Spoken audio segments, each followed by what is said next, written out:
Get out. You're fired. Excuse me? You heard me. Pack your desk. Security's waiting. You can't just... I own this building. I can do whatever I want. She turned to leave. Then his phone rang. Sir, the Singapore deal. They're pulling out. They'll only speak to her. He went pale. She stopped at the door, didn't turn around. Ms. Barrett. Don't. Wait. You made your choice. I need you. Now she turned, looked him dead in the eye. Should have thought about that 5 seconds ago. The door slammed. His assistant whispered frantically, Sir, without her, we lose everything. He stared at the closed door. Then I'll get her back. And if she says no, she won't have a choice. Hello, lovelies. Welcome to Afro-Korean Story Vault, the hub of great stories. Think you know where this is going? You don't. Hit subscribe right now because this story is about to get messy, dangerous, and completely addictive. Don't say I didn't warn you. Naomi Barrett stood in the elevator, hands shaking, vision blurred. She wouldn't cry. Not here. Not where cameras could catch it. Not where anyone could see. The doors opened. Ground floor. Security was waiting, just like he'd promised. Ms. Barrett, we'll need your badge and your laptop. She handed them over without a word. Outside, the soul air was cold, sharp. It matched the ice spreading through her chest. Her phone buzzed. Text from her sister. How'd the presentation go? Naomi stared at it. The presentation she'd spent 3 months preparing. The one Kang Jisoo had let her deliver for exactly 4 minutes before cutting her off mid-sentence. This isn't working. We're going in a different direction. Translation. You're not working. You don't fit. She deleted the text and kept walking. 3 days later, her phone wouldn't stop ringing. Unknown numbers. All of them. She ignored the first 10 calls. On the 11th, she answered. Ms. Barrett, this is Young Min from Mr. Kang's office. He needs to speak with you urgently. Tell Mr. Kang to lose my number. Please, the Singapore investors... Click. They called 12 more times that day. She blocked every single number. That night, someone knocked on her apartment door. She opened it to find a man in an expensive suit holding an envelope. Ms. Barrett? I'm authorized to offer you... She slammed the door in his face. The knocking continued. Ms. Barrett, please. Just read the offer. Go away or I'm calling the police. The knocking stopped. But at midnight, her phone rang again. A number she recognized this time. His personal cell. She almost didn't answer. Her finger hovered over the decline button. But curiosity was a dangerous thing. What? Naomi. His voice was rough, like he hadn't slept. Good. We need to talk. No, we don't. The Singapore deal is collapsing. The investors won't negotiate with anyone else. They want you. Sounds like a you problem. It's a $3 billion problem. 3,000 jobs, pension funds, people's futures. You should have thought about that before you humiliated me. Silence. Long enough that she almost hung up. You're right, he said finally. I should have. She sat down slowly. Kang Jisoo didn't apologize. Didn't admit fault. Ever. What do you want? She asked. I want you to come back. No. Name your price.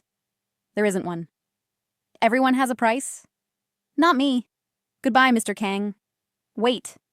Desperation crept into his voice. Please, just meet with me. One conversation. If you still want to walk away after, I won't contact you again. Why would I waste my time? Because you want to see me beg. That stopped her. He was right. She did want to see it. Wanted to watch him grovel after the way he destroyed her in front of everyone. Tomorrow night, 9 p.m., Seokchan Tower. The restaurant on the 40th floor, he said. I'm not having dinner with you. I'll close the whole restaurant. Just us. You have my word. No tricks, no games, just a conversation. She should say no, should hang up and block this number too. But the thought of watching Kang Jisoo, arrogant, untouchable, ice-cold Kang Jisoo, actually beg. Fine. 9 p.m. You get 30 minutes. Thank you. She hung up. The restaurant was empty when she arrived. Every table cleared except one by the window, floor-to-ceiling glass overlooking the city. Jisoo stood when he saw her. He looked terrible. His usually perfect hair was disheveled. His tie was loose. Dark circles under his eyes. You came, he said. Don't sound so surprised. I told you I would. She sat down without waiting for him to pull out her chair. You have 29 minutes left. He sat across from her. For a long moment, he just stared. Stop looking at me like that, she said. Like what? Like you're trying to figure out how to manipulate me. I'm not. He leaned back. I'm trying to figure out how to apologize. You can't. I know, but I'm going to try anyway. He took a breath. What I did to you was wrong. Firing. You was wrong. The way I did it was unforgivable. I let my own... He stopped. Started again. I made a mistake. Why? She leaned forward. That's what I want to know. Why did you fire me? My numbers were perfect. My presentations were flawless. The clients loved me. So why? His jaw clenched. You made people uncomfortable. Which people? The board. The executives. No.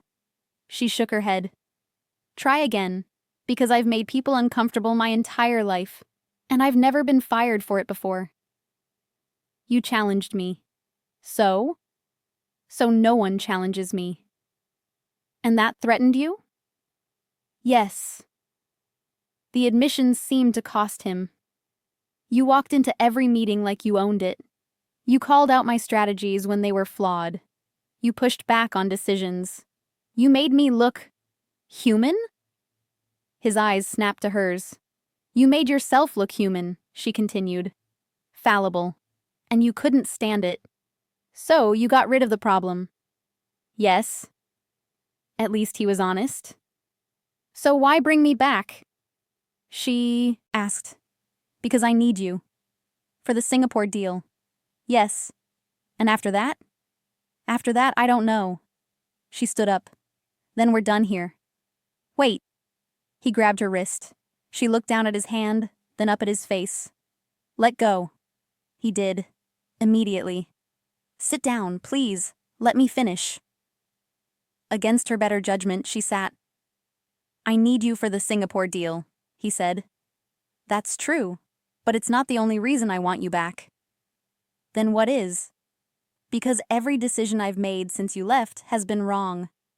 Because my executives are incompetent yes men who tell me what I want to hear instead of what I need to know.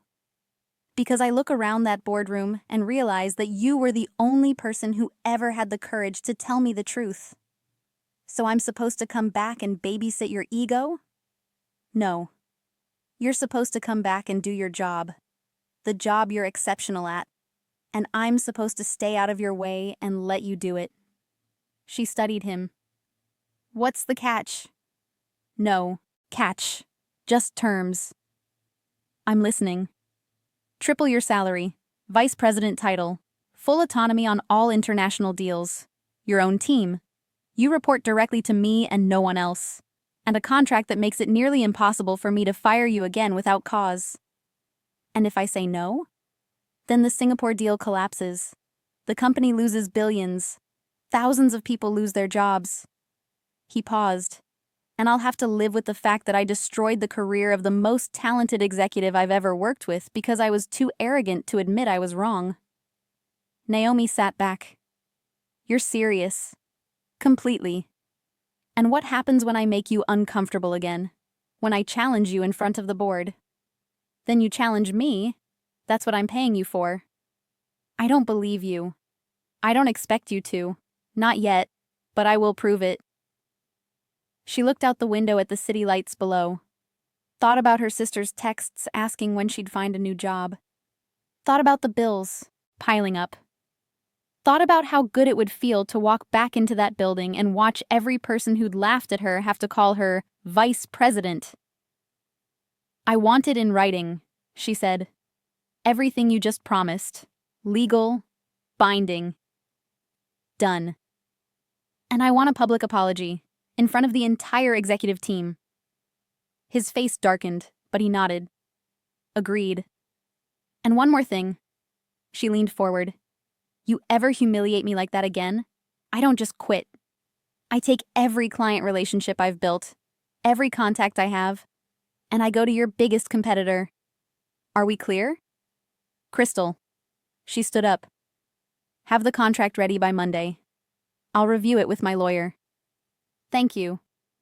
"Don't thank me. This is business. Nothing more." But as she walked away, she felt his eyes burning into her back. And something told her this was going to be a lot more complicated than business. Monday morning, Naomi walked into the building with her head high and a contract in her bag. She'd spent the Yusao weekend having a lawyer review every word, every clause, every loophole.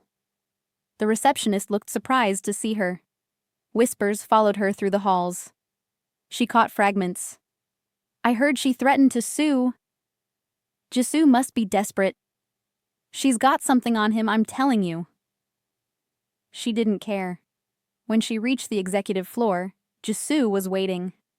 The entire leadership team was assembled in the same boardroom where she'd been fired, the same room where they'd laughed. He didn't waste time. "3 days ago, I made a decision that was wrong. I fired Naomi Barrett without cause, and I did it publicly." His eyes swept the room, meeting each person's gaze until they looked away. "I'm correcting that now. She's back, and she'll be leading the Singapore acquisition. Anyone who has a problem with that can submit their resignation by the end of the day." Silence, thick and uncomfortable. Park Seo-jun, the executive who'd laughed the loudest, shifted in his seat. Lee Hana examined her perfectly manicured nails. The CFO, a man named Choi Dae-sung, cleared his throat but said nothing. Naomi met the eyes of every person who'd laughed. None of them looked away fast enough. "Thank you, Mr. Kang," she said evenly. "I'm looking forward to working with all of you again." The tension was so thick it could have been cut with glass. The meeting dissolved. People filed out quickly, avoiding eye contact. Only Kim Min-ho stayed behind. "Welcome back," he said quietly. "Thanks. For what it's worth, I should have said something. That day." "Yes, you should have." He nodded and left. Jisoo was still standing at the head of the table. "Your office is ready. Same floor. Corner view." "Not my old office." "That was an insult. You get something better now." She followed him down the hall to an office twice the size of her old one. Windows on 2 sides, a view of the river. A desk that actually had space to work. "This is Park Seo-jun's office," she said. "Was. He's been relocated." "You demoted him?" "I gave you his office. He can draw his own conclusions." Naomi set her bag down, looked around. "This is dangerous, you know. You're making enemies." "I've had enemies my whole life. What's a few more?" "These aren't outside enemies. These are people you work with every day. People who will smile to your face and sabotage you behind your back." "Let them try." He moved to the window, looked out at the city. "You start with Singapore tomorrow. Full briefing at 8. I'll have Kim Min-ho assist you. He's the only one I trust not to actively work against you." "And what about you?" He turned. "What about me?" "Do I trust you?" The question hung between them. He didn't answer right away. When he did, his voice was quiet. "No. But you can trust that I need you. And right now, that's the same thing." Over the next 2 weeks, Naomi worked like a machine. Late nights, early mornings, calls with Singapore at ungodly hours. The investors had been ready to walk, but she'd built relationships with them over months. They trusted her. She flew to Singapore twice, sat through 14-hour negotiation sessions, restructured the entire deal to address their concerns. Jisoo was always there, not interfering, but present, watching from across the table or standing too close when they reviewed documents. She'd catch him staring sometimes, his expression unreadable. He didn't apologize again, but he stopped dismissing her ideas. He stopped interrupting her. He backed her up in every meeting, even when she challenged him directly. And when Park Seo-jun tried to undermine her during a video call with the Singapore team, suggesting that perhaps someone with more traditional experience should take the lead, Jisoo's response was immediate. "Mr. Park, unless you have something constructive to add, I suggest you leave this meeting. Ms. Barrett has my complete confidence. Question her again and you'll be looking for a new job." Park Seo-jun's face went red. He muted his microphone but stayed on the call. After the meeting ended, Naomi found Jisoo in his office. "You didn't have to do that," she said. "Yes, I did. He'll retaliate. Let him." Jisoo looked up from his laptop. "You think I don't know what they say about you? About us? I hear the rumors. That you're blackmailing me. That we're sleeping together. That you're using your race as leverage." Her stomach tightened. And I don't care. Results matter. Everything else is noise. Easy for you to say. You're not the one they're talking about. You're right, I'm not. He stood, walked around his desk. "But I'm the one who has to sit in board meetings and defend why I reinstated you. I'm the one who has to explain to investors why I gave you Park Seo-jun's office. I'm the one who has to watch them question every decision I make about you. Then why do it? Because you're the best person for this job, and I'm tired of pretending that politics matter more than competence." She wanted to stay angry, wanted to keep her walls up, but something in his voice made her soften, just slightly. "Thank you," she said. He nodded. "Don't thank me yet. This is about to get worse." He was right. The rumors intensified. Someone leaked to the press that Jisoo had fired and then rehired a diversity hire under mysterious circumstances. The articles were careful, coded, but the implication was clear. Naomi's phone exploded with messages. Friends asking if she was okay. Former colleagues suddenly concerned. Her sister called 3 times. She ignored most of it, but one email made her stop. It was from an anonymous account. No subject line, just a message. "You don't belong here. You never did. Leave before someone makes you." She stared at it for a long time. Then she forwarded it to Jisoo. He called her 2 minutes later. "Come to my office, now." When she arrived, he was on the phone with someone, his voice cold and clipped. "I don't care what it costs. Find out who sent it. Yes, legal action. No, I want it done today." He hung up and looked at her. "Are you okay?" "It's just an email. It's a threat. It's words. Words have consequences." He stood, moved toward her. "I'm assigning you security. That's excessive. It's necessary. Jisoo, I'm not asking." His voice was hard, final. "Someone threatens you. They threaten me. You're under my protection now. Accept it." She wanted to argue, wanted to tell him she didn't need protecting. But the truth was, she was scared. Not of the email itself, but of what it represented. The hatred simmering beneath the surface. The people who wanted her gone. "Okay," she said quietly. His expression softened. "I won't let anyone hurt you. You can't promise that. Watch me." That night, after everyone else had gone home, Naomi was alone in her office, staring at spreadsheets that were starting to blur together. Her security guard, a quiet, professional woman named Agent Park, was stationed outside. The door opened. "Jisoo, go home," he said. "I'm almost done. You've been here since 6 this morning.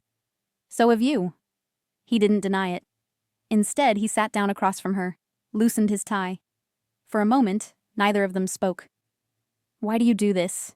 he asked finally. "Do what?" "Work like you have something to prove." She looked up. "Because I do." "To who?" "To everyone who ever looked at me and decided I didn't belong. To my sister who thinks I'm living some glamorous life. To my mother's memory because she worked herself to death so I could have opportunities she never did." She paused. "And to myself." His expression shifted. Something almost like understanding crossed his face. "My father," he said quietly, "used to say that success was the only language people understood. That if you were powerful enough, it didn't matter where you came from. That money could erase any disadvantage." "Do you believe that?" He hesitated. "I used to." "What changed?" "You." The word hung in the air between them, heavy and impossible to take back. Naomi's heart kicked against her ribs. "Don't do that." "Do what?" "Pretend this is something it's not." "I'm not pretending." He leaned forward, his eyes locked on hers. "I hated you because you didn't need my approval. You didn't care what I thought. You walked into my world and refused to make yourself smaller. You challenged me, called me out, made me question everything I thought I knew about power and control. And that terrified me." "Jisoo!" "I'm not asking you for anything," he said. "I just wanted you to know. You changed something in me, and I don't know what to do with that." He stood and left before she could respond. Naomi sat there, alone, her hands shaking. She stared at the closed door for a long time. Then she packed up her things and went home. But she couldn't sleep, couldn't stop thinking about the look in his eyes. The vulnerability she'd never seen before. The Singapore deal closed 2 weeks later. It was a victory, a massive one, the biggest acquisition in the company's history. The celebration was lavish, champagne, speeches, congratulations from every corner. Investors flew in from Singapore. The press covered it. Jisoo gave a speech crediting the entire team, but his eyes found Naomi's across the room when he mentioned the exceptional leadership that made this possible. Park Seo-jun clapped politely. Lee Hana smiled her practiced smile. Choi De-sung raised his glass. But Naomi stood at the edge of it all, watching Jisoo shake hands and smile his practiced corporate smile. When his eyes found hers across the room, the smile faded. Later, when the crowds thinned and the noise died down, he found her on the rooftop terrace. The city lights spread out below them like fallen stars. "You did it," he said. "We did it." He shook his head. "This was you, your relationships, your strategy, your execution." She turned to face him fully. "Why are you really here?" "Because I need to tell you something." "Then say it." "There's a board meeting tomorrow.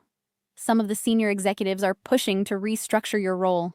They want you back in a junior position. They're claiming the Singapore deal was a team effort, and that you're receiving disproportionate credit." Her stomach dropped. "And you're going to let them?" "No."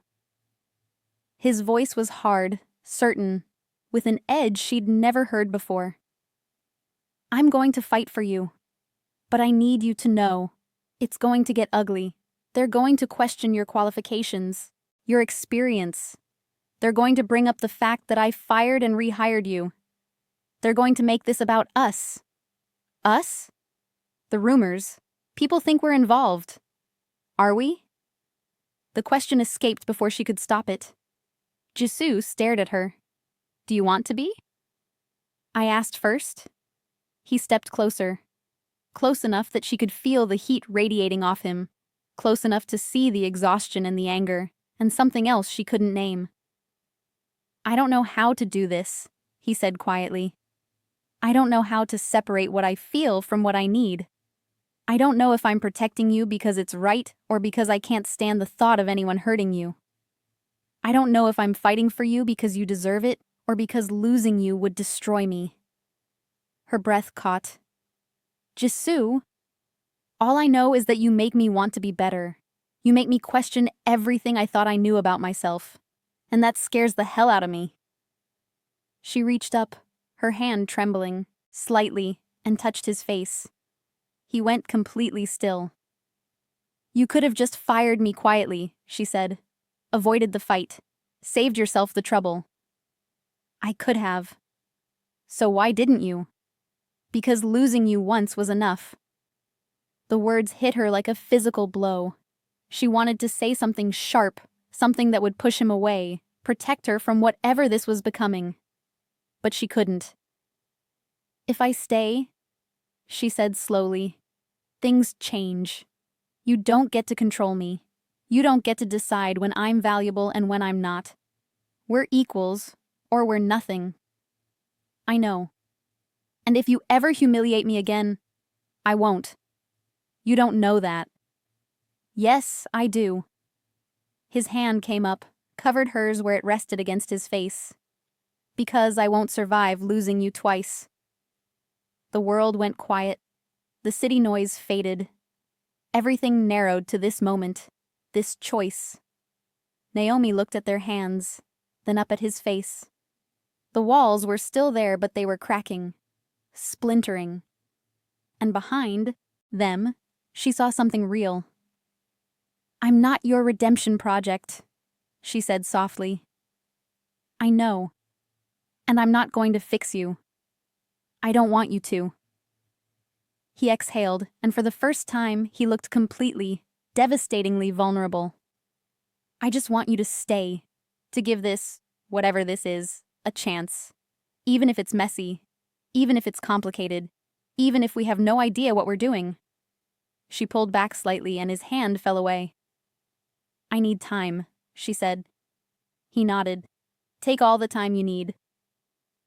But as she walked away, she felt his eyes on her back. And she wondered if time was something either of them really had. The board meeting was exactly as brutal as Jisoo had warned. Naomi sat through 2 hours of thinly veiled racism, questions about her cultural fit, suggestions that she'd be better suited for roles with less visibility, and implications that her success was due to special treatment. Park Seo-jin led the charge. With all due respect to Ms. Barrett's contributions, I think we need to be realistic about the optics here. The press is already questioning the decision to promote her so quickly after her termination. Some are suggesting that there's been favoritism. Lee Hana nodded. Perhaps if Ms. Barrett took on a more supportive role, it would alleviate concerns about impropriety. Choi De-sung adjusted his glasses. I'm also concerned about Ms. Barrett's management style.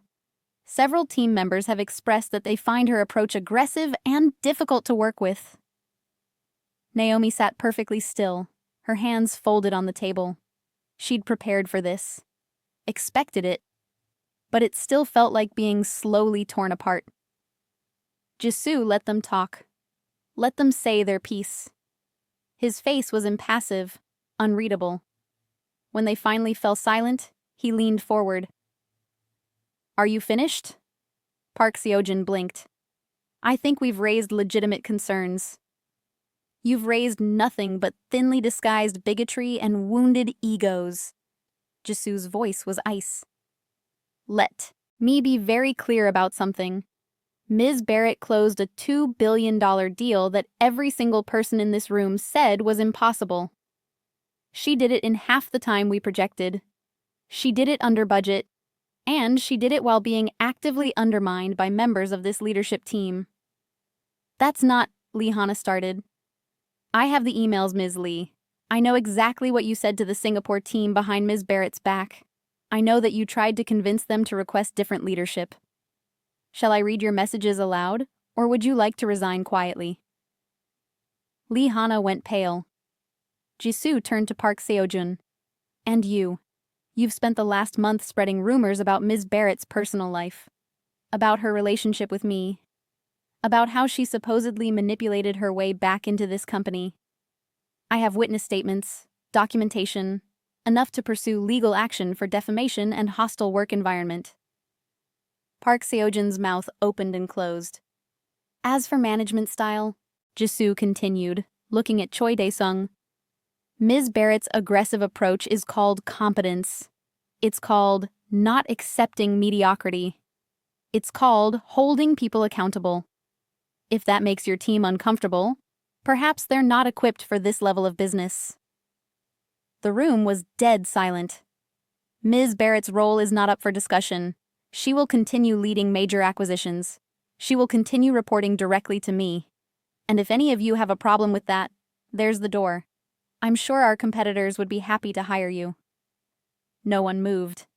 Meeting adjourned. People filed out quickly. Park Seo-jun practically ran. Lee Hana kept her head down. Only Choi Dae-sung paused at the door. You're making a mistake, Jisoo. This will cost you. Everything costs something. She's worth it. When the room emptied, only Naomi and Jisoo remained. She stood slowly. You didn't have to do that. Yes, I did. You made enemies today. Real ones. The kind who'll work to destroy you. I've had enemies my whole life. What's a few more? These are different. These are people with power, resources, connections. He walked around the table until he was standing in front of her. Do you think I don't know that? Do you think I don't know what this will cost me? But I'm done playing their game. I'm done pretending that keeping the peace matters more than doing what's right. And what's right? You. The word was simple, absolute. Keeping you here, protecting you, making sure no one ever makes you feel small again. Her eyes stung. Why? Because I spent my entire life believing that power was the only thing that mattered. That if I was ruthless enough, strong enough, untouchable enough, I'd be safe. My father taught me that, drilled it into me, told me that emotions were weakness, that caring about people made you vulnerable. He paused and his voice went quieter. But then you walked into my life, and you were everything I wasn't. Brave, honest. You didn't need power to stand tall. You didn't need anyone's permission to exist. And I hated you for it because you made me feel small. And now? Now I know that I was wrong. About everything. Power doesn't keep you safe. It just keeps you alone. Naomi felt something break open in her chest. All the anger, all the hurt, all the walls she'd built, they cracked and splintered. She crossed the space between them and kissed him. It wasn't soft. It wasn't gentle. It was raw and desperate and full of every word they hadn't said, every feeling they'd tried to bury. His hands came up to frame her face, and he kissed her back like she was oxygen and he was drowning. When she pulled back, they were both breathing hard. This is a bad idea, she whispered. Probably. It's going to make everything more complicated. I know. People are going to talk. Let them. She laughed, just a little. You really don't care anymore, do you? I care about one thing. His thumb brushed her cheek. You. She kissed him again, softer this time. Slower. And for the first time in months, she let herself believe that maybe, just maybe, this could work. 3 months later, Naomi stood in front of the mirror in Jisoo's penthouse, adjusting the collar of her blouse. They'd been careful, discreet. No public displays, no office gossip. But everyone knew anyway. She didn't care anymore. Jisoo appeared behind her, already dressed in his suit, his reflection meeting hers in the glass. Nervous? He asked. About the investor pitch? No. About us? She turned. Are you? He considered the question. Terrified. She smiled. Good. That means you're paying attention. He pulled her close, his forehead resting against hers. I don't know how to do this. Do what? Be with someone, trust someone, love someone. Her breath caught. Did you just... Yes. His voice was steady, certain. I love you, and I'm terrible at it, but I'm trying. Naomi felt tears prick her eyes. You're not terrible at it. I fired you. And then you fought for me. I hurt you. And then you saw me. She cupped his face. You see me, Jisoo. Not what I can do for you. Not what I represent. Just me. That's all I ever needed. He kissed her softly, reverently, like she was something precious he was still learning to hold. I don't deserve you, he murmured against her lips. Probably not. But you're stuck with me anyway. He laughed, and the sound was so rare, so genuine, that it made her heart ache. They went to the investor meeting together. She presented the new acquisition strategy. He backed her up. They worked in perfect sync, anticipating each other's moves, building on each other's ideas. Afterward, one of the investors pulled Jisoo aside. You two make quite a team. Yes, we do. Is it true? The rumors? Jisoo didn't hesitate. If you're asking if I'm in love with her, the answer is yes. If you're asking if that affects her ability to do her job, the answer is no. She's the best executive I've ever worked with. That won't change. The investor nodded slowly. Fair enough. Just wanted to hear it from you directly. Later that night, after the champagne and the congratulations, they stood on the rooftop terrace where everything had changed. The same spot where he'd first told her he needed her. The same spot where she'd kissed him. Do you ever regret it? He asked. Regret what? Coming back, giving me another chance. She looked out at the city lights, then back at him. Every relationship is a risk, but some people are worth the fall. He pulled her into his arms. I'll catch you. I know, and she did. The next few weeks settled into a rhythm. Work, meetings, late nights reviewing proposals, stolen moments in his office, quiet dinners at his place where they didn't have to pretend. But the peace didn't last. Park Seojin had been quiet. Too quiet. And quiet enemies were the most dangerous kind. The article appeared on a Friday morning, a business journal known for investigative reporting. The headline read, Conflict of Interest? Seoul tech giant CEO's romantic involvement with executive raises questions. Naomi saw it when she checked her phone at 6 a.m. Her stomach dropped.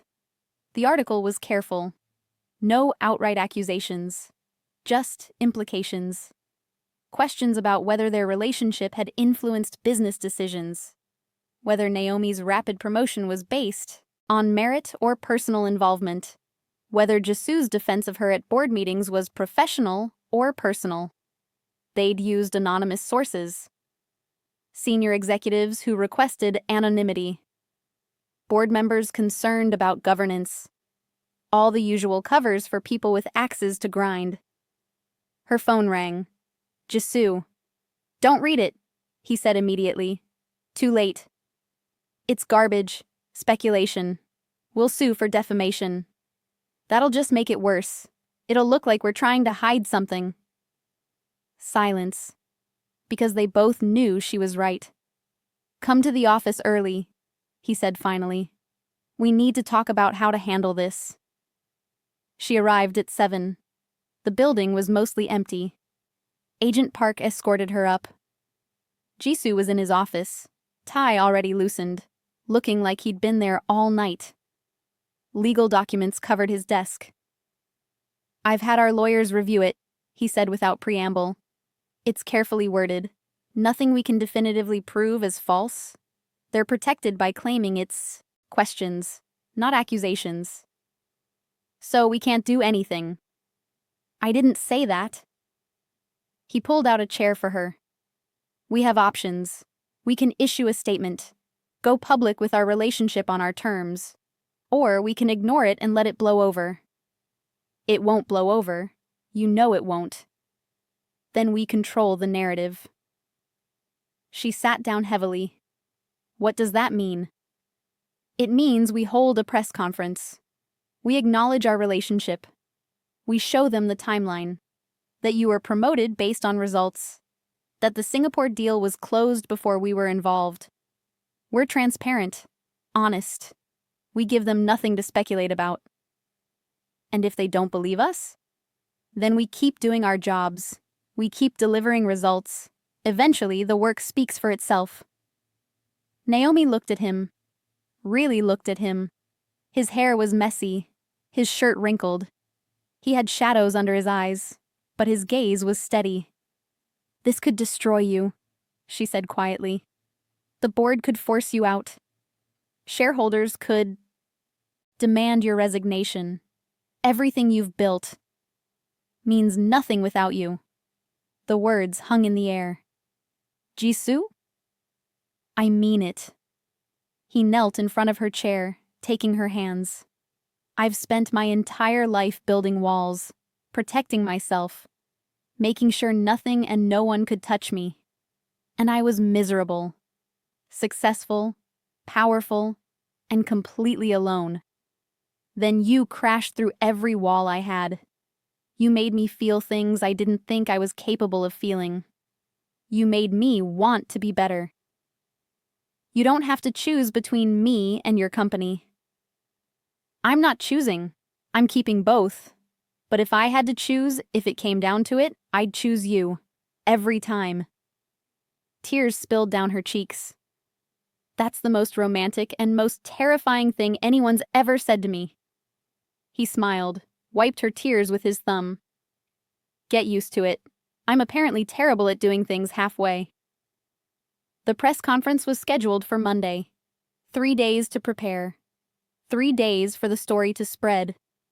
3 days of watching every news outlet, every business blog, every social media platform dissect their relationship. Naomi's sister called. "Are you okay? I saw the articles." "I'm fine." "Are you though? Because this sounds intense." "It is intense, but it's also real. He's real." Her sister was quiet for a moment. "Do you love him?" Naomi looked across the room where Jisoo was on a call with their PR team, his voice firm and commanding even as he rubbed his tired eyes. "Yes," she said. "I do." "Then screw what everyone else thinks. You deserve to be happy." The words settled something in her chest. Her sister was right. She'd spent so long fighting for respect, for recognition, for a seat at the table. But maybe it was time to fight for something else too. For love. For herself. For the life she actually wanted, not just the one she thought she was supposed to have. Monday arrived too fast. The press conference was held in the main conference room. Cameras everywhere. Reporters packed in. The energy was predatory. Naomi wore a navy suit. Professional. Confident. Jisoo stood beside her, his hand resting lightly on the small of her back. A subtle gesture, but deliberate. He spoke first. "Thank you all for coming. I'm sure you're here because of the recent article questioning my relationship with Naomi Barrett, our VP of Strategic Acquisitions. So let me be direct. Yes, Naomi and I are in a relationship. It began approximately 3 months ago, well after her promotion and after the successful close of the Singapore deal." Cameras flashed. Reporters scribbled notes. Ms. Barrett was initially hired 2 years ago based on her exceptional track record in international business development. She was terminated 4 months ago, which I now acknowledge was a mistake driven by internal politics and my own poor judgment. When the Singapore deal began to collapse, it became clear that her expertise was essential. I asked her to return. She negotiated her terms, including significant legal protections and a seat at the table. He paused, let that sink in. Her promotion was based entirely on merit. The Singapore acquisition generated $2 billion in value for this company. That's not speculation. That's fact. Our relationship developed later, after she'd already proven herself to be one of the most talented executives I've ever worked with. A reporter raised her hand. "Mr. Kang, How can shareholders trust that your personal feelings aren't influencing business decisions? Because my job is to deliver results, and Ms. Barrett delivers results. If anything, I've been harder on her than anyone else precisely because I didn't want accusations of favoritism. Ask anyone on our executive team. She's held to the highest standard. Another reporter. Ms. Barrett, some have suggested you're using your relationship to advance your career. How do you respond? Naomi stepped forward. She'd prepared for this question. Practiced it. I don't use people. I don't need to. My work speaks for itself. I've closed multiple major deals for this company. I've built relationships with investors across 3 continents. I've exceeded every metric and target set for me. Yes, I'm in a relationship with Jisoo, but that's not how I got here. I got here by being excellent at my job. Even your termination and rehiring? Especially that. I was fired unjustly. I could have sued. I could have gone to the press. Instead, I negotiated. I demanded better terms, better protections, and accountability. That's not manipulation. That's knowing your worth. The questions kept coming. Relentless. Probing. But Naomi and Jisoo answered each one. Calmly, honestly, united. By the end, the energy in the room had shifted. Not completely. There were still skeptics, still people who'd already made up their minds. But there was also grudging respect. They'd controlled the narrative. Owned their truth. Afterward, back in Jisoo's office, Naomi collapsed onto the couch. That was exhausting. You were perfect. He sat beside her, pulled her against him. We'll see. The board still has to weigh in. They will. And they'll vote to keep both of us. How do you know? Because I made it clear that if they force you out, I leave too. And they can't afford to lose both of us. She turned to look at him. You'd really walk away from everything? For you? Yes. That's insane. Probably. He kissed her forehead. But I've discovered I'm a little insane when it comes to you. The board meeting happened 2 days later. Emergency session. Naomi wasn't allowed to attend, but Jisoo was in there for 4 hours. She waited in her office, trying to work, failing to concentrate. Kim Minho brought her coffee. It's going to be okay, he said. You don't know that. I know Jisoo. He won't let them push you out. He might not have a choice. Kim Minho smiled. You don't know him like I do. When he decides something, it happens. He's decided you're staying, so you're staying. When Jisoo finally emerged, he looked exhausted but victorious. You're staying. So am I. They voted to support us, contingent on maintaining professional boundaries at work and regular ethics reviews. Naomi felt her knees go weak. Really? Really. It wasn't unanimous. 3 board members voted against us. But the majority recognized that losing both of us would tank the stock price and destroy investor confidence. So we won. We survived. There's a difference. He pulled her into his arms. But yes, we won. Over the next few months, things gradually normalized. The press moved on to other scandals. The rumors faded. Naomi continued to deliver results. Another major deal in Japan, a partnership with a European firm. People stopped questioning whether she belonged. Park Seo-jun was quietly let go after an unrelated audit revealed financial irregularities. Lee Hana resigned to pursue other opportunities. The executives who'd stood against her found themselves sidelined. Jisoo didn't gloat, but Naomi noticed the shift in power dynamics. One evening, 6 months after the press conference, they were at his penthouse. Dinner was forgotten on the counter. They were tangled together on the couch, her head on his chest, his fingers tracing patterns on her arm. I need to tell you something, he said. She tensed. That sounds ominous. It's not. At least, I hope it's not.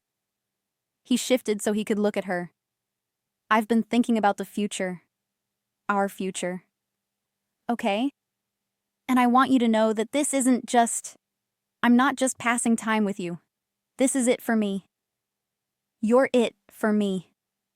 Her heart stuttered. Jisoo, I'm not proposing. Not yet. I know you'd probably think it's too soon, and you'd be right. But I wanted you to know. This is real. You're my future. However long you'll have me. Naomi felt tears burn behind her eyes. You're my future too. He kissed her, slow and deep and full of promise. Good, he murmured against her lips. Because I don't plan on letting you go. Even if I drive you crazy? Especially then. She laughed, and the sound was free, unburdened. A year later, Naomi stood in the same boardroom where she'd been fired. But this time, she wasn't being dismissed. She was being promoted. Chief Operating Officer, the youngest person to ever hold the position at the company. Jisoo announced it to thunderous applause. The same executives who'd once questioned her were now praising her vision, her leadership, her results. She caught his eye across the room. He smiled. A real smile, the kind he only gave her. After the meeting, after the congratulations and the champagne, they found themselves once again on the rooftop terrace. Remember the first time we stood here? She asked. When you told me you needed time? And you said you'd wait. Best decision I ever made. He turned to her, pulled a small box from his pocket. Naomi's breath caught.